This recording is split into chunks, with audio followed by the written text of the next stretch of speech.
Gracias, Javier, señor decano, por la presentación y por siempre estar disponible para venir a cualquier acto de apertura y por tan gratas palabras, ¿no? Que siempre las tiene.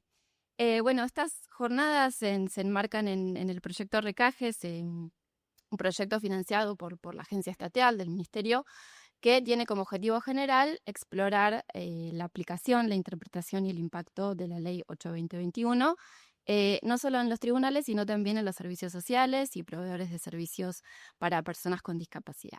Y para alcanzar este objetivo general, en el estudio se plantean 4 objetivos específicos que se desarrollan, bueno, a partir de preguntas que tuve, ¿no? Cuando armé este proyecto, que se desarrollan en distintos paquetes de trabajo. Y dentro de este proyecto nos hemos dedicado, que claro, no nombré entre paréntesis, que hay unos miembros del equipo, en especial quiero agradecer a Leticia García Velasco, que siempre está al pie del cañón, digamos, en cada propuesta que tengo para hacerle, y siempre me dice que sí. Bueno, tras ese paréntesis, en este paquete de trabajo número 2, la idea es rastrear cómo ha evolucionado el pensamiento jurídico de esta reforma de capacidad jurídica, ¿no? Por eso mi intervención de hoy se centra específicamente en los hallazgos preliminares tras el análisis de sentencias judiciales, las sentencias judiciales más recientes del Tribunal Supremo. Las sentencias que hemos analizado van de septiembre del 21 a noviembre del 24, ¿no? No obstante, mi idea no es solamente exponer los datos o presentarle los hallazgos preliminares sin más, sino también un poco escuchar a mis colegas, a mis compañeros. Qué cara, ¿no? Decir colegas, porque bueno, la segunda, la mesa que me precede es que vendrá después, está la persona que gracias a ella estoy en este mundo, que es Agustina Palacios, no en este mundo físico, fue mi mamá. Gracias a mi mamá estoy en este mundo físico, pero gracias a Agustina estoy en este mundo académico, digamos. A Rafael de Asís, que fue mi director de tesis y un salvavidas en un momento muy especial, y a Cristina Aguilarte, que es mi actual jefa, ¿no? Entonces, qué presión, vaya si la hay. Pero bueno, tengo la caradurez de decir mis colegas, mis compañeros e intelectuales, pero un poco debatir con ellos y también para compartir los resultados y para contrastarlos. Sé que van a surgir tensiones, ciertas discrepancias, pero considero que eso es rico, ¿no? Vengo de un área de derechos humanos, trabajando en un departamento de derecho civil, con lo cual creo que denotaría mi gusto por salir de mi zona de confort. Me parece que es una forma muy fructífera de intercambiar ideas y de aprender, porque, bueno, sé que todas, al fin y al cabo, tenemos el mismo fin, ¿no? Para entender estos hallazgos, ¿no?, que les decía de este paquete de trabajo que pretendo compartirles, me parece que primero debemos mirar el contexto, ¿no? A pesar del texto transformador de la Ley 8/2021 y su alineación con la Convención, la implementación en España de esta ley me parece que enfrenta importantes desafíos, y a grandes rasgos se pueden identificar 2, ¿no? El primero, que lo abordamos en el primer paquete de trabajo, son las inconsistencias normativas con otras leyes. Quizá el ejemplo más visual es la inconsistencia con la Ley de Enjuiciamiento Civil, precisamente con un artículo, el 763, que permite el internamiento involuntario. Y el segundo desafío es la interpretación que los jueces hacen de la reforma, ¿no?, que es donde hoy me gustaría poner el foco. Este desafío interpretativo, ¿no?, de los jueces que hacen de la reforma no solo toca a España. Digamos, cuando se hace una revisión de la literatura, se ve que en contextos internacionales, como por ejemplo dentro de lo que es Europa, Irlanda, África, Kenia, o incluso Latinoamérica, Perú, ¿no?, que resultó ser un faro para toda la región, incluso pasando la región latinoamericana, pero existe en estos contextos una inercia judicial proteccionista, y esto podría ser como el denominador o el factor común, es decir, un obstáculo ciertamente universal, ¿no?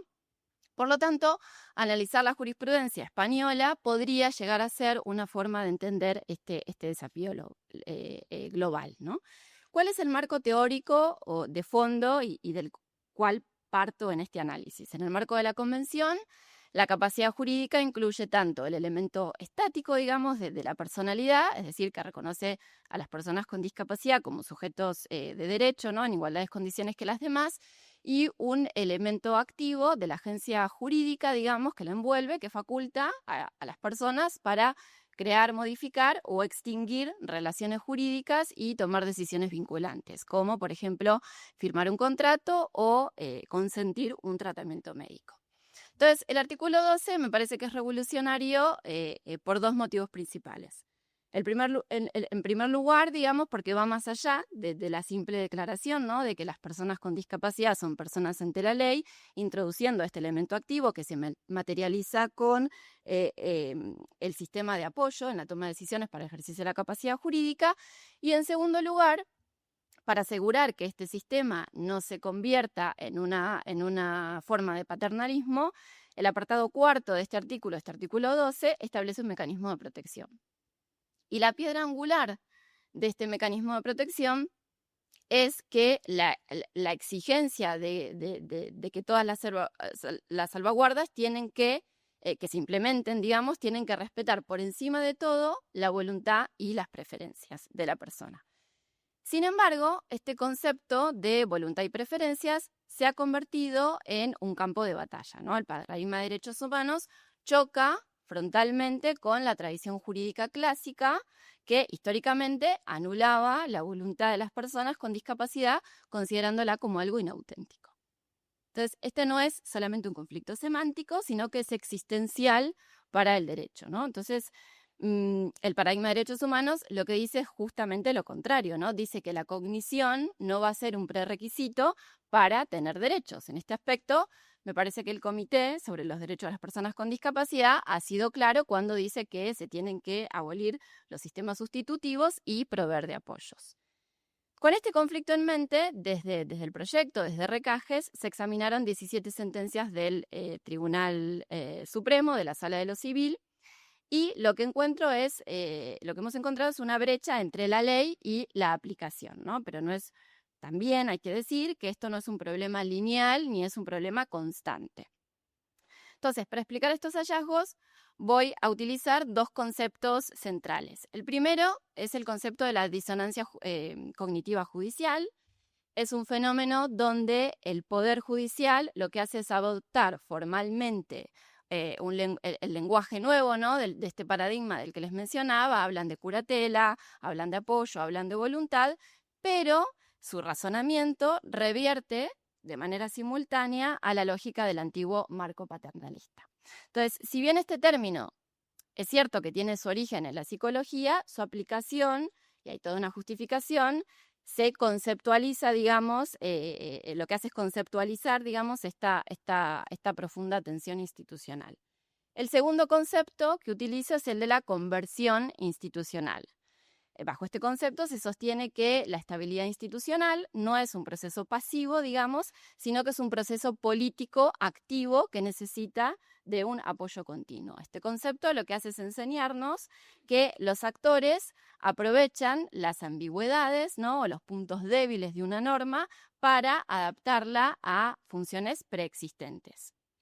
En el análisis de esta sentencia sostengo que la jurisprudencia del Tribunal Supremo ejemplifica esta conversión institucional, donde el nuevo marco se adapta para servir a objetivos paternalistas y ciertamente obsoletos, y aquí es donde puede llegar a haber discrepancias con otras colegas, ¿no? Entonces, ¿cómo se materializa esta conversión y esta disonancia en la práctica judicial?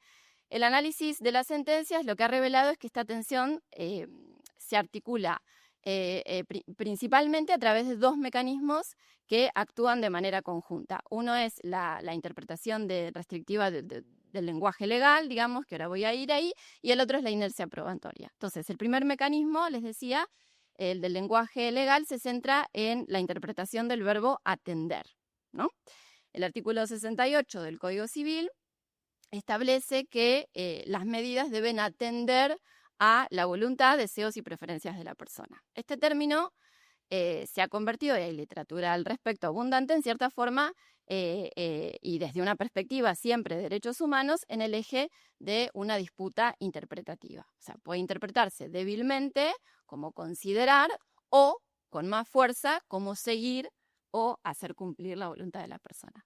Lo que se observa o lo que observamos en la jurisprudencia, comenzando con la sentencia en pleno del 8 de septiembre del 21, conocida como el caso Damaso, y luego consolidándose con la sentencia 4661 del 24, es que el Tribunal Supremo ha adoptado o ha optado, mejor dicho, por una interpretación débil de este mandato, ¿no? El Tribunal Supremo entiende a atender como una obligación de escuchar o tener en cuenta, pero no necesariamente respetar o cumplir esa voluntad si se considera que la oposición de la persona es una consecuencia de su trastorno.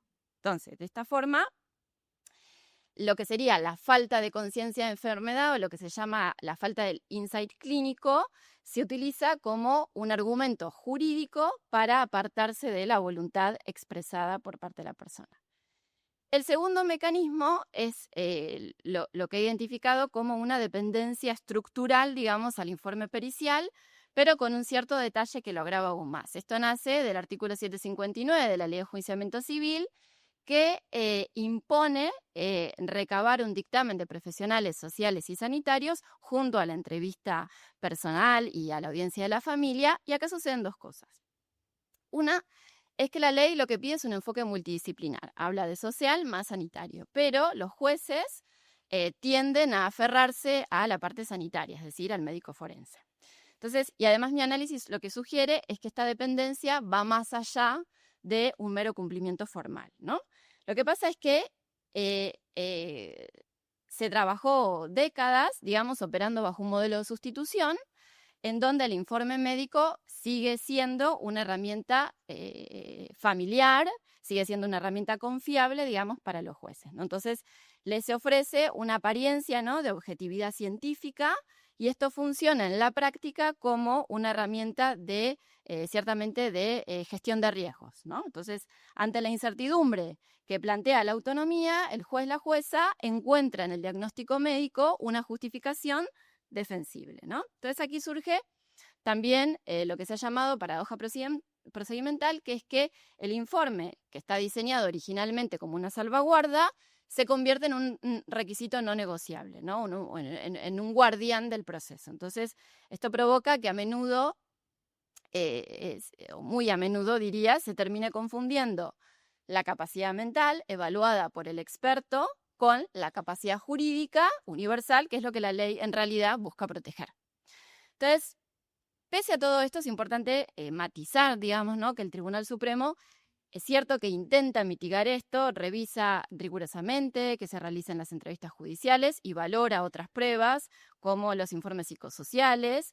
También insiste en que la ley, en que la decisión final, digamos, es jurídica y no es médica, pero la realidad subyacente es que el informe médico actúa como un seguro judicial, ¿no? Entonces, ante los riesgos que se perciben de este nuevo paradigma del que recién mencionaba, la inercia institucional, y aquí aplicado el concepto, lleva a los jueces a aferrarse a esta herramienta conocida y familiar para blindar sus propias decisiones. Sin embargo, insisto que es importante y fundamental, digamos, matizar el análisis, ¿no? O sea, sería inexacto, y tampoco quiero que se me entienda de esta manera, decir que el tribunal ignora sistemáticamente la reforma.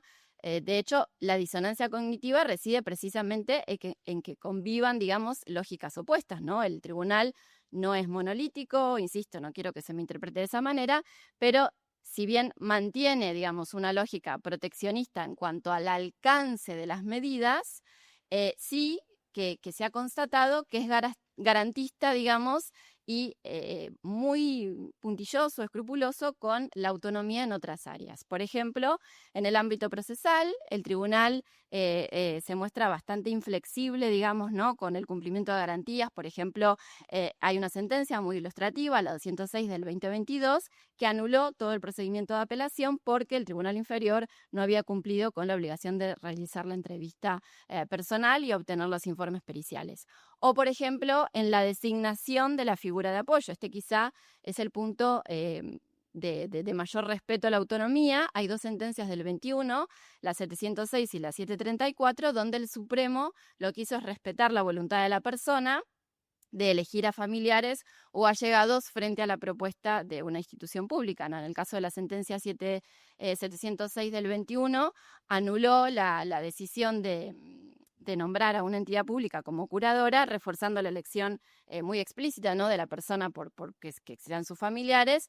Lo mismo pasó en esta sentencia que les mencionaba, la 734 del mismo año, donde respetó la preferencia de la persona porque fuera su hija la única curadora. Entonces aquí vemos que el tribunal protege fuertemente la elección de la autonomía en la elección de la red de confianza de la persona.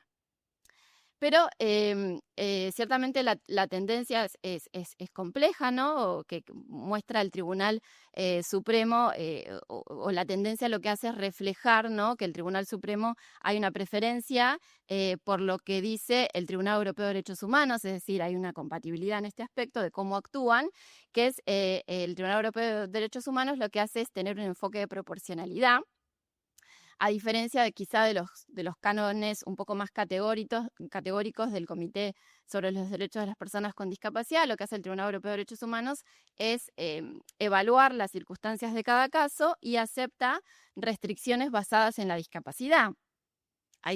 Habría una justificación de por qué hace esto el Tribunal de Derechos Humanos, pero es lo que hace un poco también el Tribunal Supremo, ¿no? Podrían ser estas restricciones basadas en la discapacidad, podrían ser aceptables en algunas situaciones, es decir, al fin y al cabo, legitima intervenciones que la propia Convención y su comité prohibirían rotundamente, ¿no?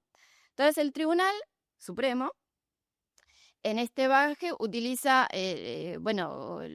un kit, digamos, ¿no?, de herramientas que está extraído de la propia ley, de sus principios, como son el de subsidiariedad y proporcionalidad. El de subsidiariedad, el tribunal lo que hace es examinar rigurosamente la suficiencia de los apoyos que ya existen, ¿no? Entonces, hay una sentencia del 24, en la 1449, donde se encontró, por ejemplo, que un poder preventivo que existía ya era suficiente.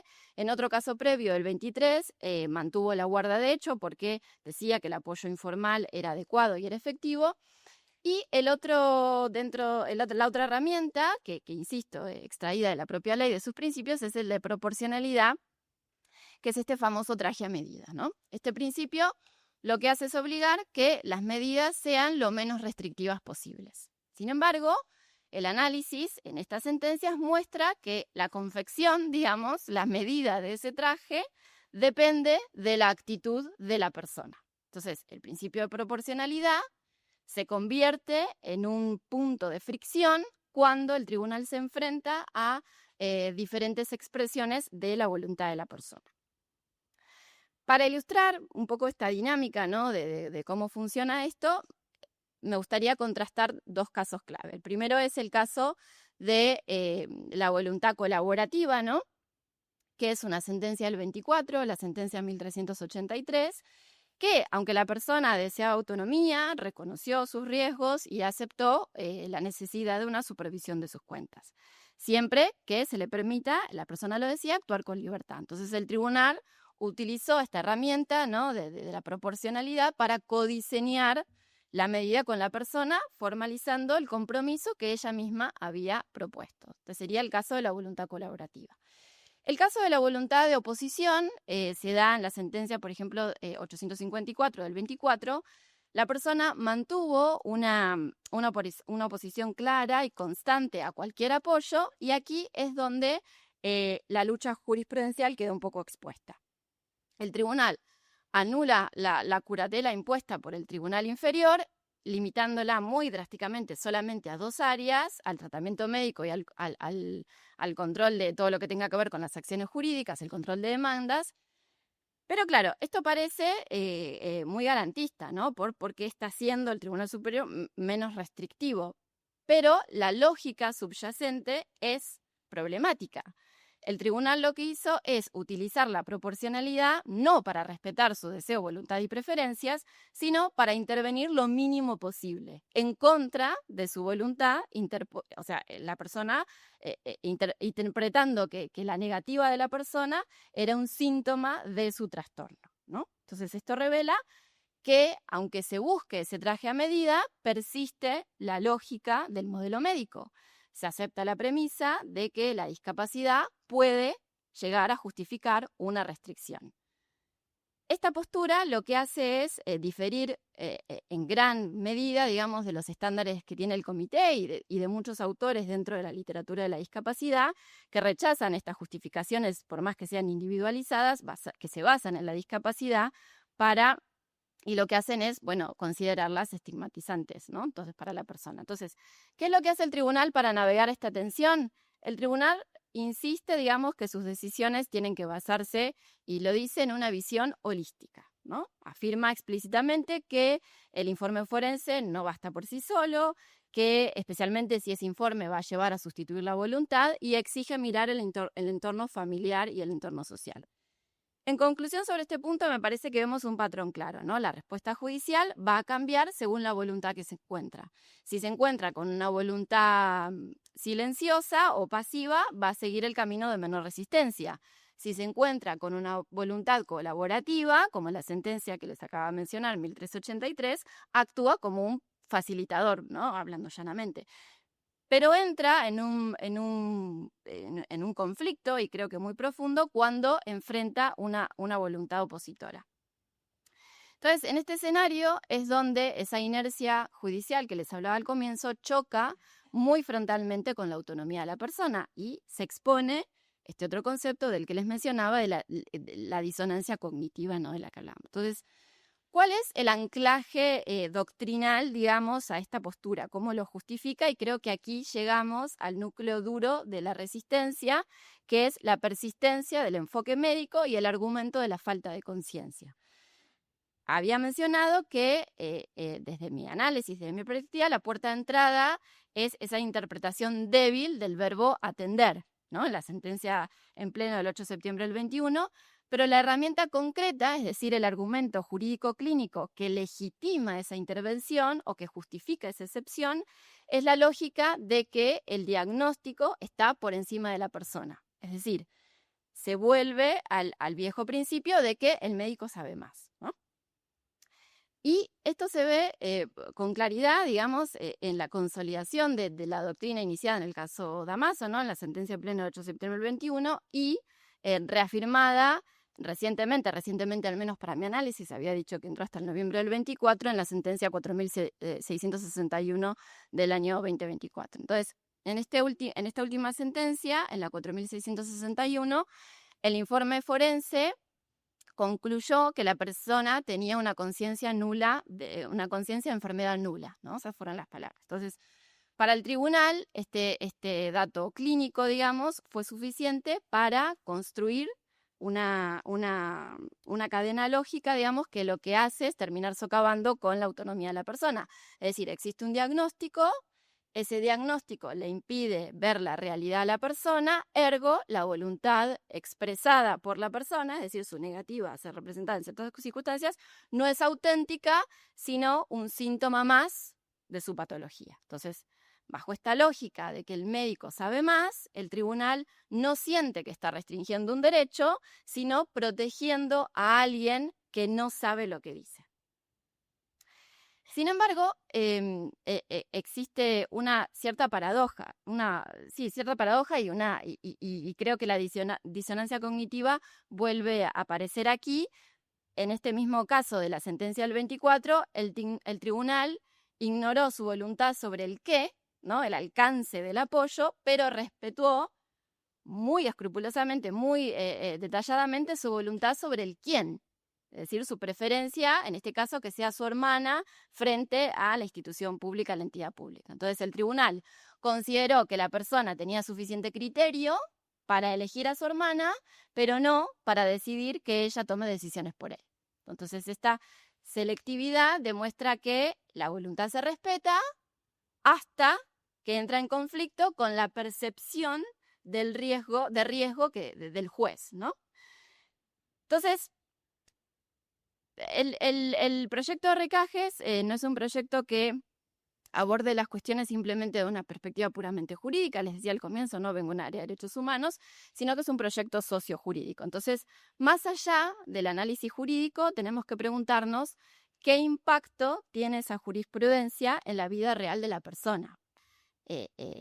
una civilista, le hace la directora del departamento, me ha dicho que las sentencias se tienen que nombrar por el número. Y tiene razón, así lo hago, pero claro, detrás de ese número hay una persona, ¿no?, que impacta la decisión que se toma respecto de ella. Entonces, cuando un sistema legal diseñado teóricamente para proteger y para apoyar le dice a una persona, te escucho, pero no te creo porque tu voluntad es un síntoma, el daño es profundo. Hay teóricos, ¿no?, que se dedicaron a estudiar esto, que dentro de la literatura de la discapacidad, que describen esto como el fenómeno de la soledad ética, que no significa no estar solo, sino que es la experiencia de haber sido abandonada por el sistema y además no ser escuchada. Entonces, cuando el Tribunal Supremo invalida la realidad vivida de una persona basándose en un informe experto médico, inflige en lo que se llama también, y que podríamos debatir, incluso hacer una otra jornada aparte, en una injusticia epistémica, ¿no? Entonces se privilegia la verdad clínica por sobre la experiencia de la persona. Y esto puede llevar, y ahí estaría el impacto, que la persona se desconecte del sistema, pierda confianza, que también lo he comprobado empíricamente en otro proyecto, ¿no?, que pierda confianza en las normas compartidas, sufra una erosión, sufra un desgaste de sus propias capacidades de decisión porque no las utiliza, no está decidiendo sobre su propia vida. Entonces, la protección malentendida se convierte muy paradójicamente en un factor de vulnerabilidad.